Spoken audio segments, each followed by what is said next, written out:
Assalamualaikum, nama saya Listanti dari kelas B. Ingin mempresentasikan hasil tulisan saya mengenai upaya menanggulangi COVID-19 dan upaya yang dilakukan setelah pandemi usai. Tugas ini untuk memenuhi ujian akhir semester PKN. Sejak pengumuman resmi dari pemerintah pada tanggal 2 Maret 2020 terkait 2 orang Indonesia yang positif terjangkit virus corona atau COVID-19, penyebaran virus corona atau COVID-19 di berbagai negara yang diliput oleh berbagai media menyebabkan kekhawatiran dan keresahan masyarakat. Hal ini merupakan respon yang sangat manusiawi. Semua manusia menginginkan kesehatan dan keselamatan, sehingga ketika sebuah keadaan terjadi dan mengancam, maka sangat wajar apabila hal tersebut menimbulkan kekhawatiran. Video ini mencoba untuk merangkum secara sederhana keinginan dan kekhawatiran masyarakat Indonesia mengenai virus corona yang sudah ditetapkan oleh WHO menjadi pandemi global, serta penyebarannya yang drastis ke beberapa daerah di Indonesia menjadi catatan serius dalam mempengaruhi pengambilan kebijakan politik dan kesehatan pemerintah. Secara politik, pemerintah perlu memiliki mekanisme kerja yang jelas agar tujuan pemerintahannya sukses dan tercapai. Pemerintah perlu memiliki manajemen isu agar tidak membuat publik atau masyarakat kebingungan.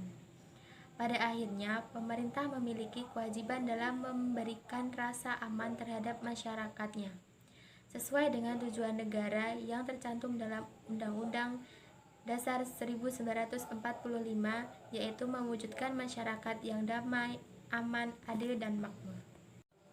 Berkaca dari negara-negara yang terpapar parah pandemi corona seperti Korea Selatan, Italia, Tiongkok, dan negara-negara lain, pelajaran yang dapat kita petik ialah virus corona menyebar begitu cepat dan sangat mematikan. Mengapa sampai saat ini pasien yang terjangkit virus corona di Indonesia cenderung bertambah? Hal tersebut terjadi karena masih ada rasa keegoisan diri masyarakat yang menghiraukan anjuran pemerintah dan jiwa persatuan yang masih lemah. Pandemi ini tidak bisa hanya dilakukan oleh pemerintah saja, tetapi peran masyarakat adalah yang utama untuk memutus rantai penyebaran virus. Pemerintah memberi aturan, sedangkan tugas masyarakat hanya diminta untuk tertib dan mematuhi segala peraturan yang ada. Menurut saya, salah satu upaya yang ditempuh saat ini adalah dengan meminta kesadaran setiap orang untuk ikut memutus penyebaran virus tersebut melalui social distancing dan isolasi mandiri bagi mereka yang baru saja bepergian dari tempat-tempat yang rentan untuk penyebaran virus. Kesadaran setiap orang pada dasarnya sangat dibutuhkan, namun hal tersebut menjadi sulit untuk dilakukan apabila masyarakat belum sepenuhnya menempatkan upaya memutus rantai penyebaran virus sebagai bentuk kewajiban yang sekaligus menjadi hak dari orang lain. Demikian pula sebaliknya, menjadi kewajiban orang lain dan hak bagi dirinya sendiri. Tanpa adanya kesadaran untuk menempatkan upaya memutus rantai penyebaran virus corona atau COVID-19 sebagai sebuah hak dan kewajiban, maka upaya pemerintah tidak akan mampu mencapai titik optimal. Oleh karena itu, perlu adanya kerjasama semua pihak untuk dapat menghentikan rantai penyebaran virus tersebut.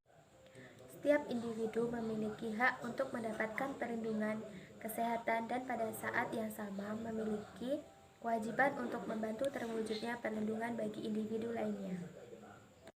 Kasus luar biasa ini seyogyanya dimaknai pula secara luar biasa dengan menempatkan sebagai sebuah ujian untuk banyak hal bagi kita semua.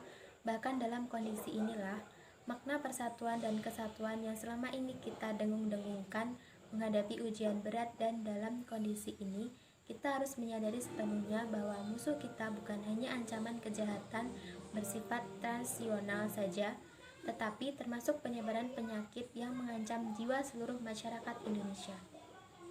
Semoga kita semua diberi kekuatan dan kesehatan oleh Tuhan Yang Maha Kuasa sehingga mampu melewati peristiwa ini dengan baik. Setelah pandemi global ini usai, menurut saya, kegiatan yang dilakukan adalah menunjukkan kehadiran Pancasila dan menguatkan pada ruang-ruang keseharian dalam berbagai aktivitas seluruh masyarakat Indonesia.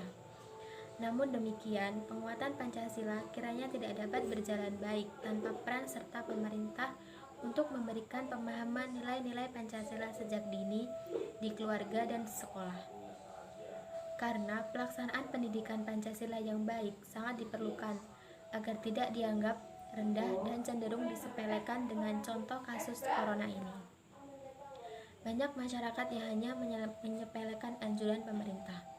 Hal tersebut terjadi karena persatuan dan kesatuan yang ada di nilai-nilai Pancasila belum diaktualisasikan dalam kehidupan sehari-hari. Tantangan berikut bagi pendidikan Pancasila, khususnya para pendidik, bagaimana nilai-nilai Pancasila dapat dioperasikan dalam kehidupan sehari-hari sesuai perkembangan zaman. Kita mesti memanfaatkan berbagai aplikasi teknologi yang menyelipkan nilai-nilai Pancasila di dalamnya. Jika nilai-nilai Pancasila sudah dilakukan dalam keseharian, tidak hanya saat menghadapi bencana seperti COVID-19 ini, hanya bisa hadir dengan upaya keras dari segenap pihak-pihak yang menyadari bahwa 5 sila penting dalam memandu langkah bangsa ini di masa kini dan di masa depan. Perwujudan nilai-nilai Pancasila harus melekat dalam setiap laku masyarakat Indonesia. Bangsa Indonesia sedang menghadapi musim COVID-19. Oleh karena itu, kita tidak boleh menghadapinya dengan panik. Segenap tumpah darah bangsa Indonesia harus meyakini bahwa integrasi iman dan ilmu yang dimiliki para ahli akan mengatasi wabah COVID-19 dengan maksimal dan cepat. Kita harus terus mengikuti arahan pemerintah dan otoritas medis yang sudah berupaya secara maksimal. Segala upaya negara akan gagal jika masyarakat tidak menjadi bagian penting dalam menjalankan segala ikhtiar. Mari lakukan apapun yang bisa kita lakukan, meski itu hanya menahan diri berada di rumah untuk menjaga agar wabah ini tidak semakin meluas. Sudah seharusnya bangsa ini menunjukkan kembali makna persatuan dan kesatuan untuk mengerahkan segala daya dan upaya untuk mengatasi bencana non-alam COVID-19. Demikian video saya mengenai COVID-19. Kurang lebihnya mohon maaf. Wassalamualaikum warahmatullahi wabarakatuh.